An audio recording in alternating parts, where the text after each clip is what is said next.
Bonjour à toutes et à tous, bienvenue dans le second épisode de cette série Regards croisés qui s'intéresse à l'emploi des seniors. Je vous rappelle notre interrogation de départ, trouver ou retrouver un emploi à plus de 50 ans, est-ce plus difficile qu'à un autre âge ? Oui, non, pourquoi ? Aujourd'hui nous nous placerons du point de vue des recruteurs. Dans le premier épisode, nous avons posé le cadre et mis en perspective le thème de l'emploi des seniors d'un point de vue sociologique. L'essentiel à en retenir est: tout d'abord, nous avons constaté que la vie sociale est bornée par les âges. Âge d'élire, de conduire, de prétendre à une retraite. Et que les concepts de junior-senior ne sont en fait que des représentations collectives favorisées par les politiques publiques de l'emploi. Ensuite, que ces représentations sont limitantes, qu'elles ont des effets pervers, voire conduisent à des discriminations. Par exemple, les personnes approchant l'âge de la retraite sont perçues comme en partance, même si elles ne sont pas du tout sur le départ. Du coup, alors même que nos sociétés ont besoin d'allonger la durée de vie professionnelle, les individus sentent que leur durée utile de vie professionnelle a tendance à se rétrécir. À moins que ce soit l'abondance de candidatures qui pousse, consciemment ou non, les recruteurs à privilégier les profils dans la pleine force de l'âge. Pour répondre à ces interrogations, nous avons 3 invités à la table ronde d'aujourd'hui. Tout d'abord, Laurence Cohen-Solal, directrice marketing et communication, et auteure d'un post LinkedIn devenu viral, où elle s'étonnait, après plusieurs centaines de candidatures, d'avoir très peu d'entretiens. Pour tout savoir du parcours de Laurence, de l'histoire de ce poste et de ses conséquences, je vous renvoie, chers auditeurs et auditrices, à l'écoute de notre premier épisode. Bonjour Laurence. Bonjour Loïc. À vos côtés, vous avez 2 recruteurs. Mathieu Perdurte, après un parcours en entreprise, notamment sur des activités de recrutement en IT, vous avez fondé Dharma RH, réseau de conseil en recrutement et développement RH. Bonjour Mathieu. Bonjour Loïc, bonjour Laurence. Et nous avons Jean-Emmanuel Roux. Vous êtes le fondateur, Jean-Emmanuel, entre autres, de Tipeee Job, job board dédié aux 50 ans et plus et spécialisé dans certains métiers. Bonjour Jean-Emmanuel. Bonjour à tous.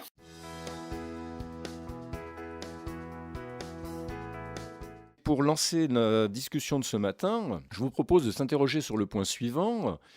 Nous avons l'habitude de voir dans les offres de poste, après la description des activités à réaliser, la spécification d'un profil, diplôme et, très habituellement, une expérience entre tant d'années et tant d'années. Est-ce que le fait de borner ainsi cette expérience n'est pas, à votre avis, un peu un biais, un peu une limitation, ce qui crée un peu de facto une certaine discrimination légale, et on est serait un peu prisonnier d'un portrait robot un peu idéal. Alors, si vous permettez, je veux bien démarrer la réponse. Ça me semble important que l'entreprise cliente puisse définir clairement ce dont elle a besoin. Et son besoin va se définir par rapport aux missions qu'il y a à accomplir et à la possibilité d'accompagnement. C'est-à-dire que si je fais un parallèle avec lorsqu'on veut acheter une voiture, par rapport à son usage qu'on va définir un petit peu l'achat. Ou alors on va avoir le désir et on va prendre quelque chose de différent, mais qui ne correspondra pas à notre besoin du quotidien. Et la problématique, au-delà de l'expérience qui va être demandée, c'est, comme vous l'évoquiez, Loïc, c'est le côté clonage un petit peu et des profils avec, il faut que ça sorte de telle école, avec X années d'expérience dans tel domaine d'activité, et on va oublier une compétence qui est essentielle, puisque du coup, ces profils idéaux sont très figés par rapport à des compétences techniques, mais on oublie ce qui est attendu essentiellement dans les fonctions RH, c'est l'adaptabilité. Et en fait, c'est une notion qu'on ne retrouve pas. Or, un profil senior comme un profil junior ou autre peuvent faire preuve d'adaptabilité. Quid, quand est-ce qu'on l'évalue, comment on la met en avant? À ce jour, c'est vrai que les offres d'emploi ne sont pas formatées sur une ouverture de profil, mais plutôt sur de validation de compétences techniques ou de similarité dans l'expérience. Oui, tout à fait. Merci de cet éclairage, Mathieu. Laurence, Jean-Emmanuel, par rapport à cette habitude de spécifier une expérience un peu idéale ou idéalisée, qui peut avoir pour conséquence que des personnes ne répondront pas à l'offre se sentant exclues par ces bornes, ou faisant que les recruteurs ont tendance auraient peut-être tendance consciemment ou non à rétrécir autour de cette expérience idéalisée. Qu'en pensez-vous? Il y a plusieurs choses. Par exemple, moi, dans mon domaine, le marketing et la communication, vous avez plus de candidats que d'offres. Donc effectivement, j'ai l'impression que moi, l'entreprise alors je suis d'accord avec Mathieu, hein, il faut absolument poser, quand même des bases de recherche, du candidat, qui conviendrait, au poste. Quand même avoir, quand même une idée de ce que l'entreprise souhaite, ce que souhaite, et quels sont les objectifs de l'entreprise. Par contre, par rapport à ce que je disais tout à l'heure sur le fait qu'il y ait plus de candidats que d'offres, fait que l'entreprise devient de plus en plus, on va dire, pointilleuse et presque à demander des profils qui n'existent pas pour pouvoir faire leur choix. Par exemple, aujourd'hui, moi j'ai l'impression que si l'entreprise vend des sucettes vertes, pour dire n'importe quoi, elle va chercher quelqu'un qui aura une expérience dans les sucettes vertes. Si elle a une expérience dans les sucettes roses, ça n'ira pas. C'est un peu l'écueil dans lequel moi, je me suis trouvée dans ma recherche. Alors, profil très disponible sur le marché, Jean-Emmanuel, vous prenez complètement le contre-pied puisque votre job board est présent pour répondre à un besoin, surtout axé sur les profils pénuriques, je crois. Vous pouvez nous en parler? Ah oui, je vais vous en parler. Donc, nous, en fait, on enlève directement le préjugé de l'âge, et qui est souvent un préjugé à la fois du côté des entreprises, mais du côté des candidats eux-mêmes. Parce que je rencontre plein de gens qui ont 55 ans en moyenne, et qui me disent qu'ils ne retrouveront pas un emploi. Donc, pourquoi on enlève ce préjugé? Parce que la Tipeee Job, la plateforme Tipeee Job, on annonce directement que les candidats, ils ont entre 50 et 75 ans. Ce sont les seniors actifs et expérimentés. Tout le monde est à l'aise du côté de l'âge, et on ne va parler plus que de l'expérience et de la qualité de la personne. Mais on est quasiment les seuls à faire ça, parce que malheureusement, dans les plateformes où Laurence est allée, il reste encore beaucoup de recruteurs avec des préjugés. Pourquoi les recruteurs viennent chercher chez nous des seniors? En fait, il y a deux choses. La première chose, c'est dans les métiers sous tension. Les métiers sous tension, c'est, Laurence disait tout à l'heure, moi je suis sur un marché où il y a plus de demandes que d'offres, mais il y a d'autres marchés où il y a pas assez d'offres pour toutes les demandes. Et ça, c'est tout le marché de la main-d'œuvre qualifiée dans des secteurs qui sont répertoriés comme l'hôtellerie, restauration, le BTP, beaucoup de secteurs de l'artisanat. On n'arrive plus à trouver suffisamment de monde qualifié, parce que ça demande une qualification et une expérience tout simplement pour être un plombier, pour être opérationnel dans une boucherie, ou tous ces métiers qui demandent un savoir-faire. Et on a de plus en plus de recruteurs qui viennent recruter les seniors pour leur expérience. Et là, actuellement, il y a beaucoup de recrutements. Je vais vous donner des exemples de métiers. Pour les commerciaux, les entreprises se sont rendues compte que les commerciaux seniors étaient beaucoup plus performants, beaucoup plus fiables et stables, et avec un carnet d'adresses que n'ont pas de jeunes commerciaux. Et que finalement, même si le coût est un peu plus cher au départ, le ROI est beaucoup plus court, et beaucoup moins risqué en plus. Et on a un autre secteur qui vient chercher spécialement des seniors, c'est tous les services à la personne, parce qu'il y a de plus en plus de personnes qui veulent bien vieillir chez elles, continuer à rester dans leur domicile. Et là, ce sont les gens à partir de 60 ans qui savent s'occuper de cette génération qui a entre 80 et 95 ans. Les jeunes, en fait, s'ils y viennent, c'est pour faire de l'alimentaire quelques semaines, et puis ils repartent, parce que c'est difficile. Et quand vous avez 60 ans, quand vous vous occupez d'une personne plus âgée, c'est l'âge de vos parents. Donc, quelque part, vous êtes un aidant naturel, quoi. Oui, merci de votre témoignage. Ceci montre qu'il y a des gisements de métiers pour des travailleurs expérimentés, et ça témoigne aussi de ce que les lignes sont en train de bouger.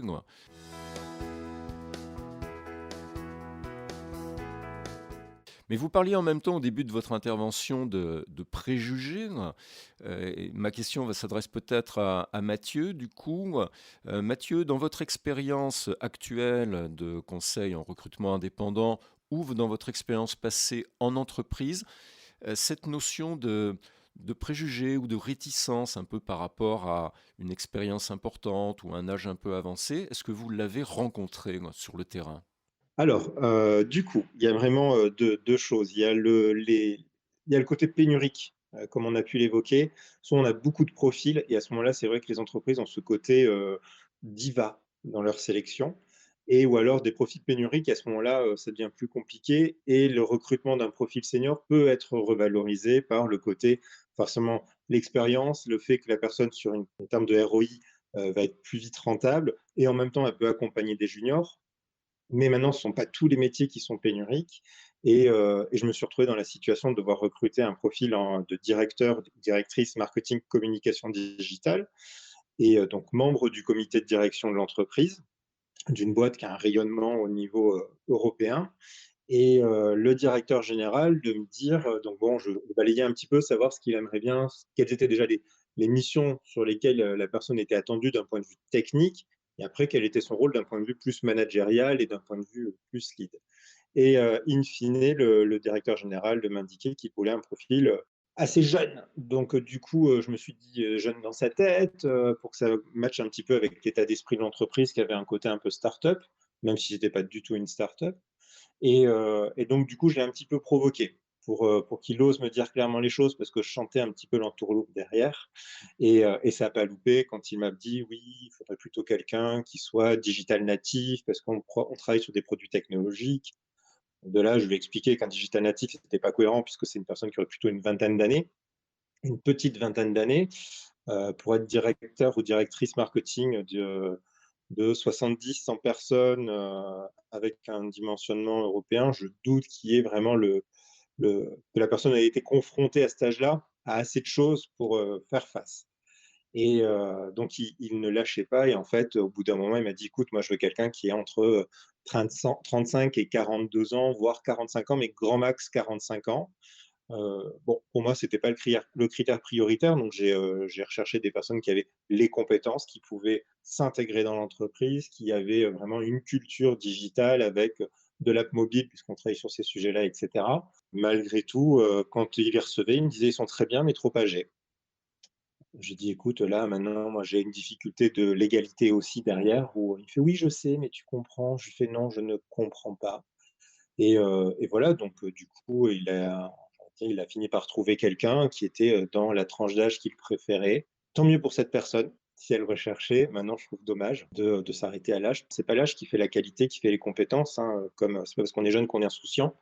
Mais arrivé à un moment quand même, le parcours parle, l'expérience parle et mieux on est armé pour affronter certaines situations, surtout sur un poste de codir, de direction avec toute une équipe derrière, pluridisciplinaire.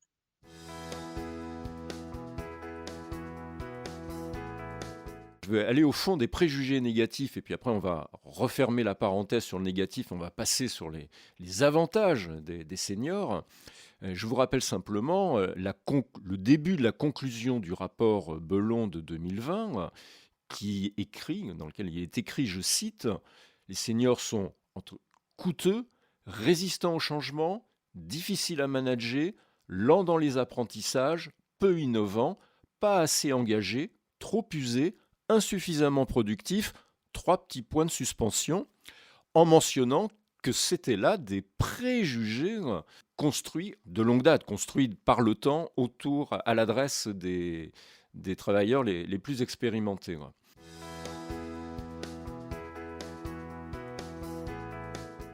Venons-en maintenant, si vous le voulez bien, aux avantages. Jean-Emmanuel Roux le soulignait, l'expérience. Quels sont les autres avantages que vous pouvez identifier dans les candidatures de travailleurs expérimentés? Parce que sémantiquement, moi je ne parle plus de seniors. À la sortie du premier épisode, nous avons vu que ces histoires d'âge, elles nous enquiquinaient, que c'était une construction sociale et que ça desservait aussi bien les juniors que les seniors. Donc on va parler de travailleurs expérimentés et de l'expérience. Bah, qui souvent matchent avec l'âge, hein, c'est clair, hein.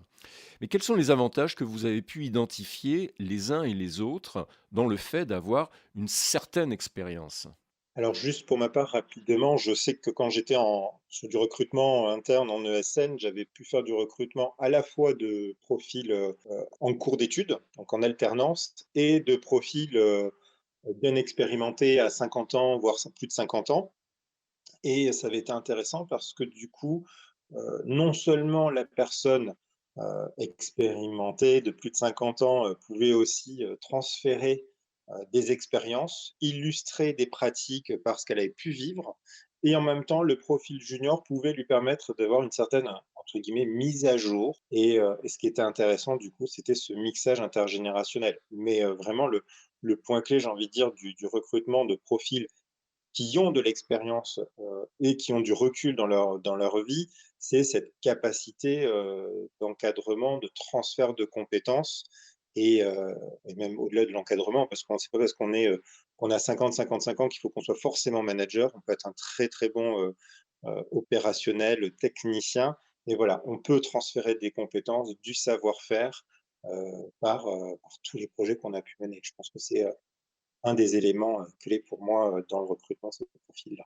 Ce que je vois aussi, c'est que, il y a des postes qui, ont été créés il y a 8 mois ou 6 mois et qu'on voit réapparaître. C'est-à-dire que je pense que, on réduit quand même, les erreurs de recrutement. Si, on s'autorise, à recruter, en tout cas ouvrir, le champ des possibles dans le recrutement auprès des seniors, on peut aussi, ça permet aussi de réduire les erreurs de recrutement et les frais. Jean-Emmanuel, du côté de l'avantage de l'expérience des travailleurs expérimentés, vous avez souligné tout à l'heure, bah, d'abord avoir l'expérience d'un métier qui devient un peu rare, pénurique, qui est en tension, boulanger, électricien, plombier ou autre. Vous avez souligné l'avantage d'avoir une adéquation entre l'âge d'un aidant et l'âge de la personne aidée. Là, on parle de la silver economy, de l'aide à domicile. Est-ce que vous avez identifié de votre côté d'autres avantages aux travailleurs expérimentés, je ne sais pas, comme l'engagement, la fiabilité Alors, les critères que je retiens par rapport aux recruteurs, parce que une fois que le recrutement a été fait et que tout est bien engagé, j'aime bien faire le point avec les recruteurs parce que pour nous, c'est extrêmement important d'avoir leur retour. Bon, l'expérience, on en a parlé et je vais pas revenir dessus, mais il y a quelque chose qui revient tout le temps, c'est que cette génération, nous, on travaille sur la génération qui sont les baby boomers, c'est-à-dire les gens qui sont nés entre 1946 et jusqu'à 1964. C'est l'éducation du travail. C'était une autre approche du travail. Mentalement, je parle. C'est des gens qui apportent une stabilité, une fiabilité et ce que ça, c'est le retour des recruteurs, hein, c'est pas le mien, hein. Mais moi, je recrute, je suis entouré de seniors actifs et d'une autre partie de mon équipe dont la moyenne d'âge est de 22 ans. Donc je vois l'ensemble des générations et également, l'autre point, c'est que, nous, les gens, à qui on retrouve un emploi, au sein de Tipeee Job, globalement, leur carrière, elle est derrière eux. Donc en fait, vous n'avez plus cette notion de dire peut-être qu'il va prendre ma place, peut-être, etc. Et c'est des gens qui ont vraiment une volonté de transmettre, c'est-à-dire tout ce savoir-faire qu'ils ont acquis pendant toute leur carrière, ils veulent le transmettre. Et ça crée vraiment des synergies importantes. Quand j'entends Laurence ou Mathieu qui disent que finalement, c'est pas malléable, c'est pas du tout. Pas du tout. Après, là, je pense que c'est des questions de caractère. On peut tomber sur des mauvais caractères à tout âge, mais ils sont extrêmement malléables parce qu'ils ont envie de finir les choses en beauté. Ils ont envie justement que quelqu'un, quand ils vont partir, ils savent eux, quelque part, leur date de départ. Ou certains sont même déjà partis et continuent à travailler, comme les retraités actifs qui font du cumul emploi-retraite. Et justement, ça réapporte tout cet échange, cette transmission, comme on l'a connu dans toutes les civilisations. Il y a seulement depuis 30 ans qu'on a rejeté les gens de plus de 50 ans. Avant, si on prend toute l'histoire, en fait, du monde, ce sont toujours les anciens qui transmettaient, aux plus jeunes. Au Japon, enfin dans certains pays, ils sont toujours vénérés, les gens qui ont des cheveux gris, parce qu'ils les appellent comme ça. Et là, on est en train de revenir dans les vraies valeurs, en fait. Mais il va falloir, Laurence, faire un peu de courage parce qu'il faut encore un petit peu de temps quand même.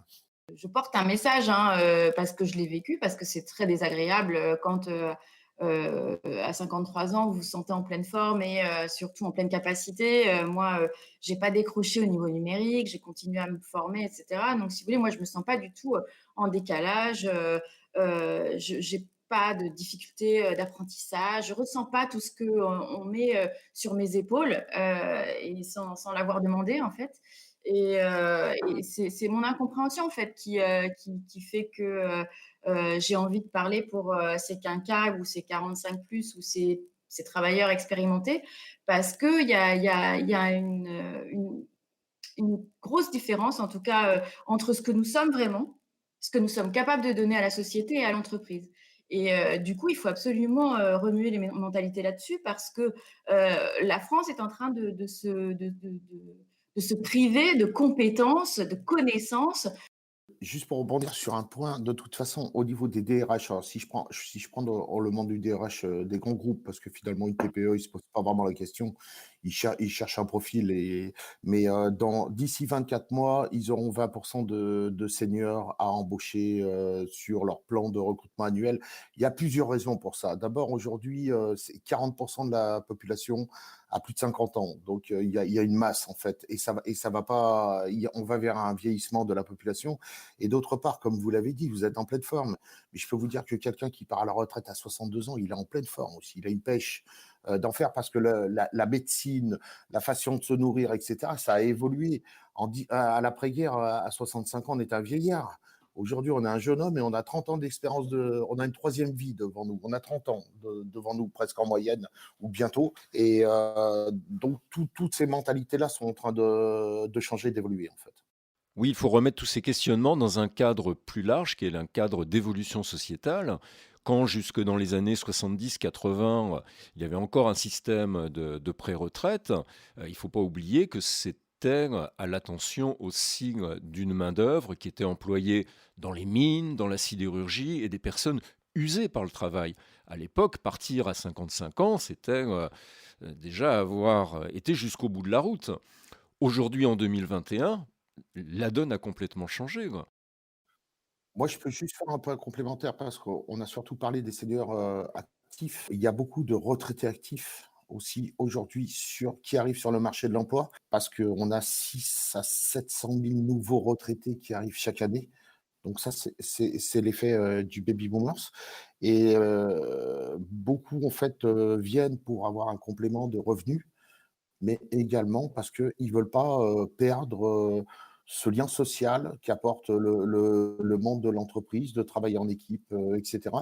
Donc en fait, aujourd'hui, on ne les compte pas du tout dans les chiffres, ils sont complètement à part, mais il y a aussi, avec dans le temps, c'est-à-dire d'ici 3-4 ans, comme ils seront très nombreux, les retraités actifs vont faire partie également de l'emploi des seniors.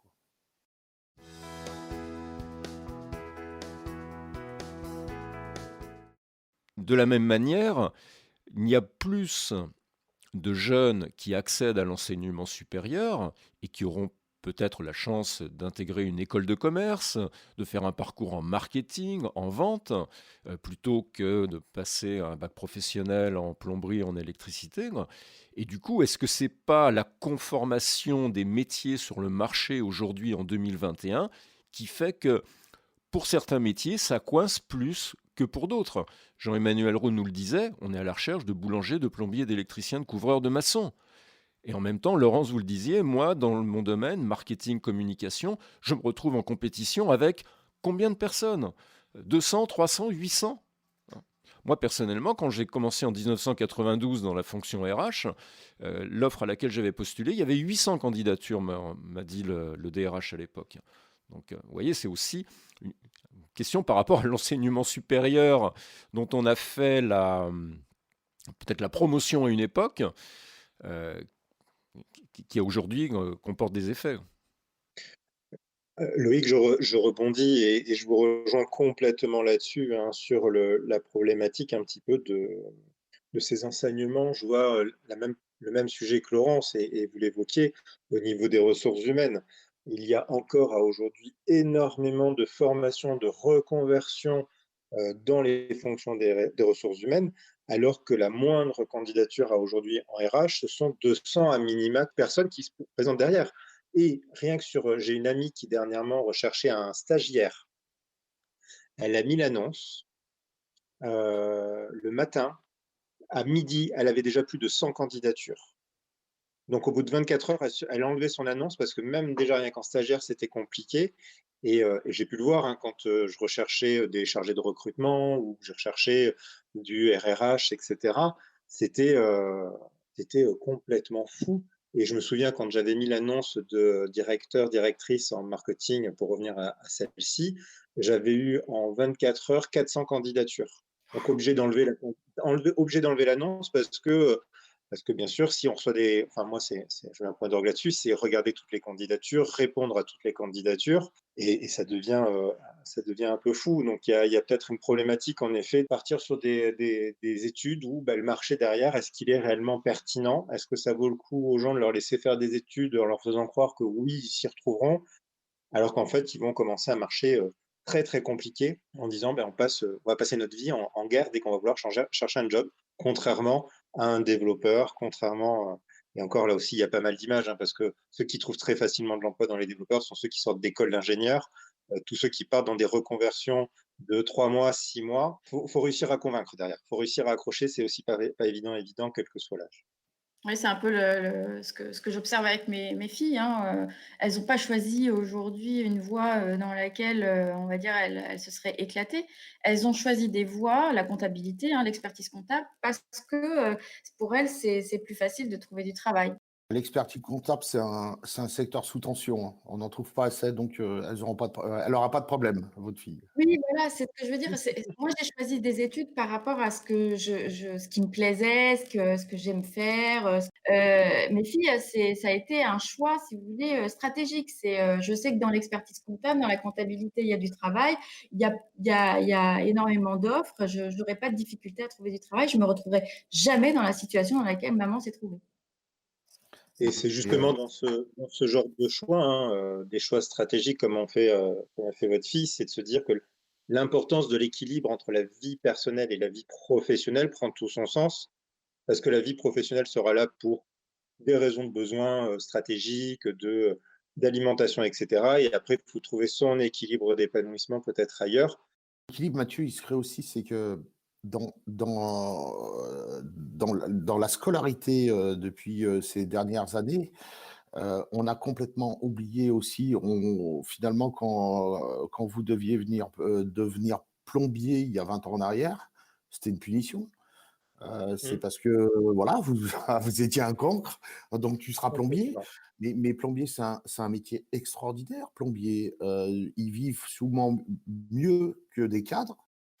Et finalement, on s'est rendu compte qu'il fallait remettre, il y a des gens qui sont faits pour être plombiers, ils sont pas faits pour être directeur marketing. Et on a poussé tout le monde à des bacs +5, dans les écoles, des bacs qui ne leur correspondaient pas du tout. Et finalement, on les a pas formés à des métiers. Et aujourd'hui, on est en train de se rendre compte, enfin, le gouvernement est en train de se rendre compte que l'apprentissage, on le remet en avant et on remet, un petit peu les choses dans le bon ordre, en fait. Tout à fait. Je vous rejoins complètement. Nous nous rendons compte, au fil de cet échange, que s'il y a des préjugés qui ont encore la vie dure, les lignes sont en train de bouger. Nous nous rendons compte qu'il y a des perspectives dans certains métiers et qu'il y a peut-être une problématique aujourd'hui, en 2021, il y a trop de candidats qui cherchent tel type de poste.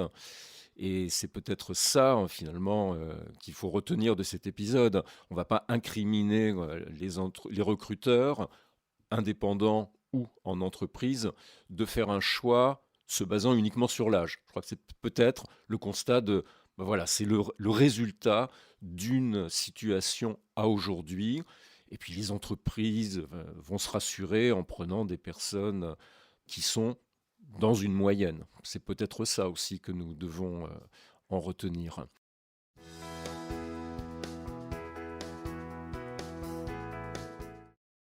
Est-ce que vous avez, pour terminer sur une note positive, des conseils, des pistes de conseils à apporter aux personnes qui sont un peu en galère entre deux emplois au jour d'aujourd'hui, quoi?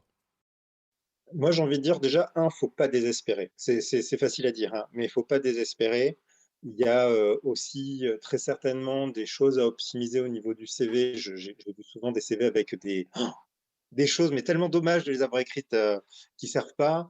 Un manque de savoir valoriser son expérience et déjà si le CV passe la première étape de sélection pour être en entretien, là, faut rester confiant. Heu, parce que chacun mérite sa place et qu'il y a forcément l'entreprise qui mérite d'avoir, la personne qui est le candidat ou la candidate, quel que soit son âge. Et donc du coup, bien se connaître. Il y a des tests qui existent justement et qui sont utilisés aussi dans le recrutement. Je pense par exemple à Assess First, mais il y a aussi Performance, il y a voilà, des tests comme ça qui permettent de mettre en avant les capacités d'interaction, d'intégration et ce sont des compétences qui sont recherchées partout. On ne travaille jamais seul quand on est recruté, on est souvent mis en équipe. Voilà, il y a moyen de se faire valoriser à ce niveau-là. Alors moi, j'en ai plein, des conseils. La routine de recherche. Faites-vous une routine journalière de recherche. Je suis d'accord avec Mathieu, ne jamais désespérer. Je pense que le jeu en vaut la chandelle, c'est-à-dire que mettez en place une routine, mettez-vous sur une dizaine de job boards, faites les mises à jour tous les mois sur ces job boards. Si vous pouvez vous faire coacher, je pense que c'est vraiment super. Moi c'est ce que je vis aujourd'hui et ça m'a beaucoup, beaucoup apporté sur le fait de mieux me connaître moi-même, ce que je souhaitais vraiment pour le job à venir. Comment aussi préparer mes entretiens, mes CV, mes lettres de motivation, cette adaptation de chaque CV, de chaque lettre de motivation à chaque poste pour lesquels je postule.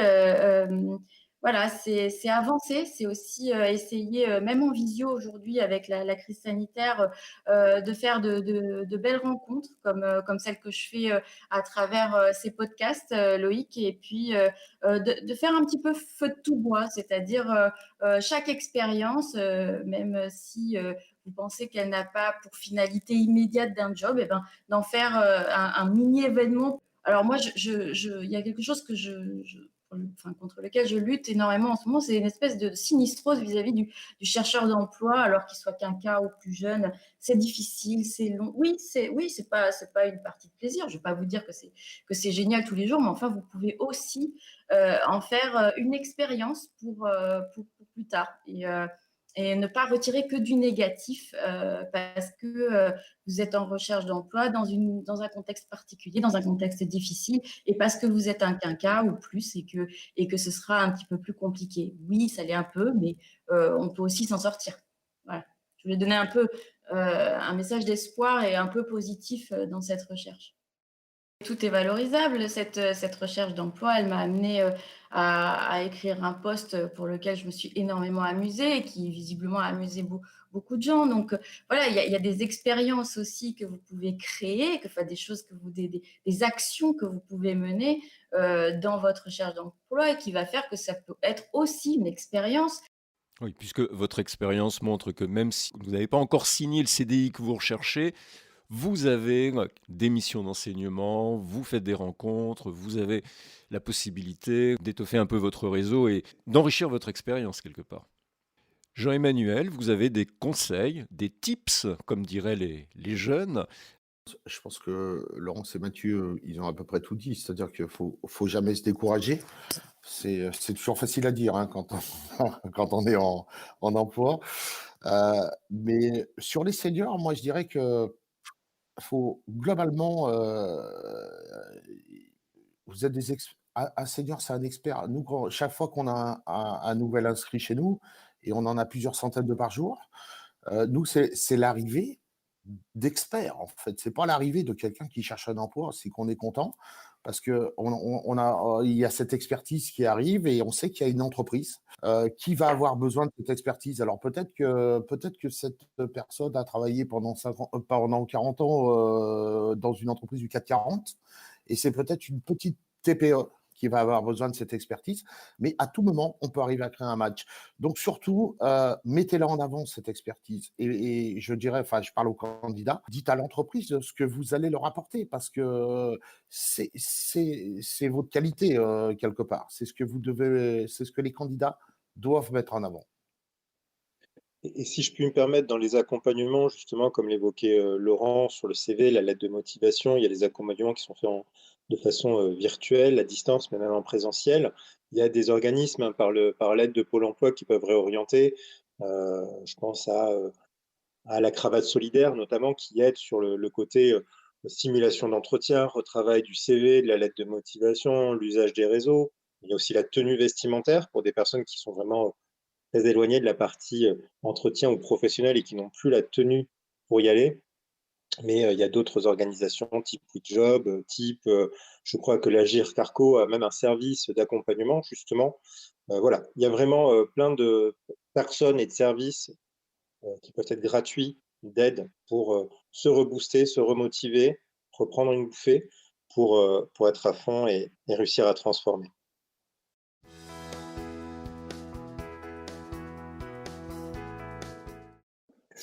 Pour un petit peu d'humour, justement, il y a un film qui était sorti il y a quelques années de cela avec Robert De Niro et Anna Thaoué, Le Nouveau Stagiaire. On est loin d'une réalité hein, quand même hein, derrière, mais d'humanisme derrière, je trouve, une certaine sensibilité qui ferait pas de mal à chacun de réinvestir dans son quotidien et dans l'entreprise. Ah bah, pour exemple, si je finalise la semaine prochaine, ce sera dans une start-up, Loïc, hein, avec que des jeunes. Mais c'est bien, vous avez des choses à apprendre d'eux, mais eux, ils ont des choses à apprendre de vous également. C'était avec vous, Jean-Emmanuel, qu'on parlait de ça. Les entreprises comme les startups avaient absolument aucun frein psychologique par rapport à des candidatures de seniors. C'est avec vous qu'on partageait ça, hein? Ouais. Moi, je vais vous donner une idée. Actuellement, on a rentré un nouveau recruteur en fin de décembre. C'est une start-up qui veut changer le monde de la vente immobilière ou de la location immobilière.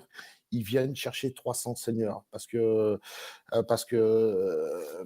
fait, pour amener cette confiance auprès des gens qui vont vouloir louer des biens ou vendre des biens, le fondateur doit avoir 26 ans, donc et son équipe un petit peu moins âgée. Donc en fait, eux, ils ont, je pense que cette génération-là, elle a plus ces barrières-là. Elle est Ils l'ont pas connue, cette barrière-là et puis leurs parents, ils voient que les gens qui ont 60 ans, ils les trouvent jeunes, ils les trouvent sympas encore, même si même s'ils ont quelques rides, mais voilà, on est dans une génération où moi j'ai 54 ans, si je dois partir ou sortir avec mes enfants, il y a ils sont on est content d'être ensemble. Quand je dis sortir, c'est aller au restaurant, voire plus aller à un bar après. Moi, je serais jamais sorti avec mes parents, à l'âge de 18 ans. Je pensais qu'on était dans un autre monde, en fait. Donc cette nouvelle génération, va en fait, va complètement enlever ses préjugés, ses idées de pensée. Elles vont aller chercher les gens pour leur qualité, quel que soit leur âge, en fait. Ah, justement, sur Welcome to the Jungle, il y a un article qui vient d'être publié qui s'intitule «Carrière, pourquoi l'âge ne compte plus». Oui, Exactement ça.